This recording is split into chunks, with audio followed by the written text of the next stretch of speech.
Hey YouTube, my name is Jake and this is going to be my intro video onto YouTube. It's a new channel. I'm going to try and give y'all guys all kinds of content. I was inspired by a few creators over the last few days just to go ahead and put something out there. Maybe something people are interested in, may solve some people's problems they're having, or maybe I can get some of my problems, questions answered from some of y'all. So I'm just going to shoot y'all a bunch of content. I'm going on near 50 years old. I've been retired now quite some time. I own some property here in Texas, a little homestead, some rental property, etc. We got some other projects coming up that we're going to be building, trying. Like everybody, you got to make a dollar in life to get by, so that's just what we're trying to do here. I'm just going to upload this content, see if y'all like it. This first video is just going to actually be a bunch of still images of the projects that we're working on.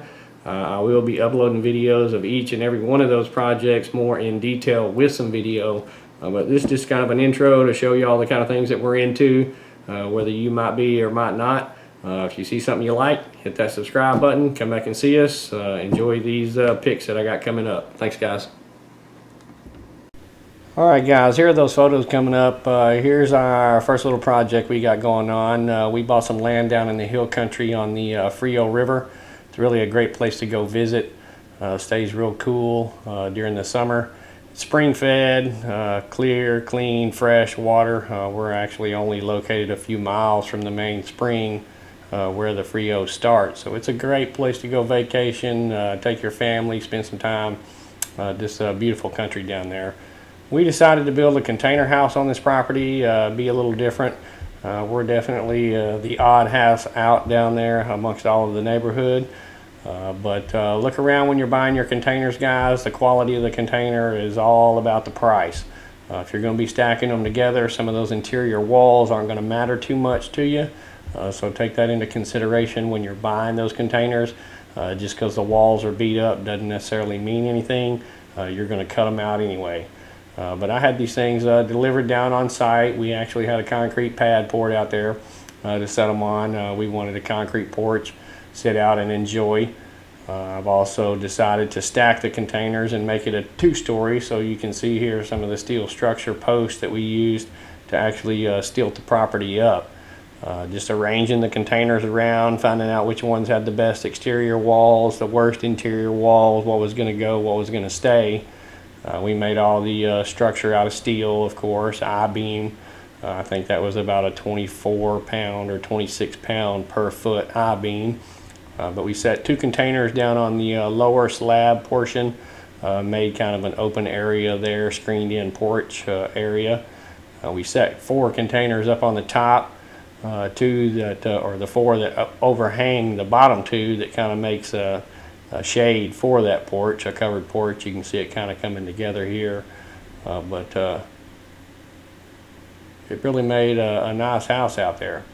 Here's kind of the finished looking product of the structure itself. We decided to make that front portion a wall of windows, so basically we just cut off all of those cargo doors and began to build a steel structure within that space there to hold all of the windows to which we were going to install. Everything is low E, double pane windows. Try to get as energy as efficient. With it being steel, heat's going to be a problem during the summer. But just R panel there on the front to encase all of those windows. Fairly simple. The structure itself and putting the containers together was really straightforward and simple. I can go into more detail on all those. This is kind of what it looks like finished up. Here's a picture, probably about 95% complete of the exterior. Still adding a few things here and there, touching up. Interior as well, we went with really an old look. Used a lot of old wood, a lot of old barn tin, that kind of look going on with the house. But it's a vacation house we rent out. Here's another project we're working on. This is actually the place I'd like to retire on. We call it the ranch. It's basically out in the middle of the forest, so we had to get some equipment in there to push some of the trees out. I hate cutting down any of the trees, but if you're going to build a house, you got to make room. As y'all guys will see, I definitely like to use steel, so I went out and got a new welder, a Lincoln. I really love that thing, man. It's great. Bought a little tractor to work around the property on, just to move dirt, small stuff. Here you can see the structure of the Barndominium, what I call a Barndominium anyway.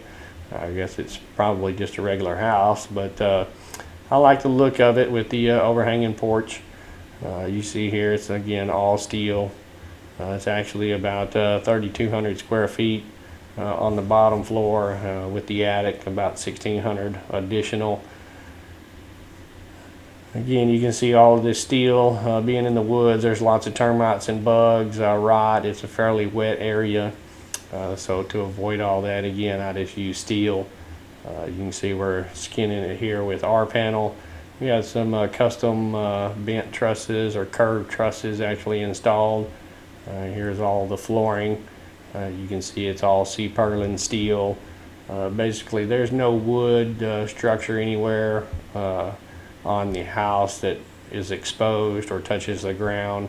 As you'll see, some of the interior walls are framed out in wood, but everything to the exterior exposed is steel. It ought to last a lifetime for sure. Here's another picture of the interior, just kind of once we got her dried in. Had a crew come in and help out hauling 150 sheets of plywood. Isn't too fun, so definitely got people to come in and help, hired crews.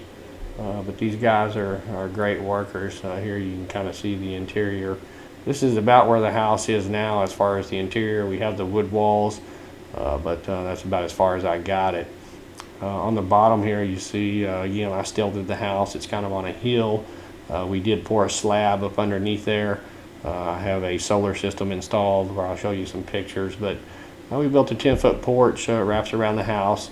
Just a good place to get in, out of the weather, out of the sun here in Texas, enjoy the view, enjoy the wildlife out in the forest. For all of you guys out there looking for an idea on a underground shelter type situation, culvert is some of the best stuff that I've found to use. Do not use those containers, man. It's really not worth it. This culvert is much cheaper and easier to work with. We just welded a floor into this thing. Again, just plywooded over it. Buried it out there at the house. It seems like it's going to make a really great structure. There's plenty of standing room in there, plenty of storage room in there. There's no reason you can't build anything that you want inside of this culvert. Bedrooms, bathrooms, it's just a matter of however you want to set it up and how much money you want to spend in it. We do have tornadoes here in the area, so that is the main function purpose of this. I added about a 30-40 foot, 3-foot diameter escape hatch, so that we have 2 access egress ports. Hopefully neither one of them will get blocked, but we do have hydraulics inside the lift.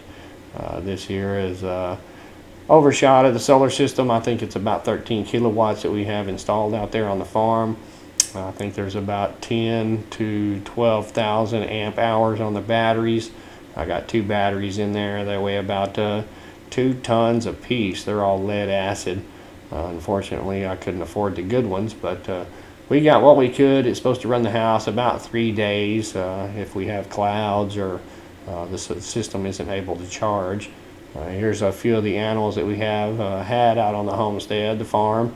With all the projects going on and life and everything, we've pretty much had to give up the animals at this point, but they all went to the neighbors and they're living happy lives. Out here in the country, we like to take care of each other, so they went over to the neighbor's house to stay a little while, and when we get back to the homestead, they'd be more than glad to come home. We put some bees out here. We get an ag exemption for those. We have several hives. I never have collected any honey off of them, but the ranch out here is actually a wildlife refuge. We don't hunt any deer or anything out here. We do feed. Again, we get an ag exemption for that. Of course, anytime you put feed out in Texas, you're going to get wild hogs, and we do our best to eradicate those. There's some more video footage of them coming up here in a little while. I think I've actually got a family of red foxes that live out here on the property. I've seen him a couple of times. The ring-tailed bandits, they always make an appearance. If you got any kind of livestock out here, you're going to have coons or trash or anything. They're going to be into it. Here's just some more pictures of deer and wildlife there. Again, it's a refuge, so we don't hunt anything off of it, and it tends to collect up on there fairly well. Here is the new project that we got going on. This is a 20-acre stretch that we just bought. Having a bit of a problem accessing the property. There's a creek there that I have to cross, and where I was accessing it from the neighbors, as you can see, we've had some flooding down here in Texas, and his culvert was not quite big enough to handle it, so I'm definitely going to have to go bigger than what he's got in there, but I can't use his road anymore, so I can't access the property. That's going to be some of the upcoming videos that I plan on showing y'all. We're going to go over there and get rid of some of these trees. We're going to lay a culvert in this little creek that we got here to cross over, and hopefully build a road across that thing where we can access it. I've also got either a beaver or a nutria rat here in the area. He's eating on some of my trees. I do know there are beaver in the area, but more than likely it's going to be a nutria rat, so we're going to take care of him. But this is actually the spot where I have to cross over with that culvert to actually get onto the land. Again, we got to take out some trees, but there's about a 2.5 acre lake there on the property. It is a 20-acre piece of land.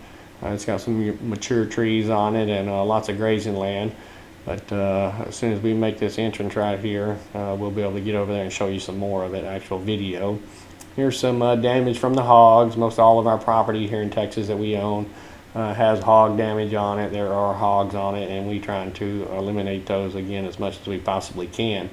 Here's a picture of the front yard of the river house, the container house I showed you a minute ago. They have just literally torn this thing up. So we're taking drastic measures on those invasive species. Here's my preferred tool. It's a 5.56 with a FLIR on it, and here's you a little video of this thing in action. I'm still kind of learning how this thing works, all the ins and outs and doodads about it, but I can tell you, if you got a hog problem, this is one of the best solutions that I've found here for the money. And you know, you can get the reward of the hog too if you care to dress him out and take care of him. But works really well. Actually, I was able to get a few of these. They ran across the river over there and died, but works really well. I would suggest it to anyone. I've got a suppressor ordered. Just takes a while to get them in. That's the intro to my video, guys. I hope you enjoyed some of those projects. I want to be in more in detail on all of them. By no means is it all that I got going on. I got some other stuff that we're going to be uploading. I hope y'all have enjoyed the video. Please hit that subscribe button below if you did, and come back and see us. Thanks.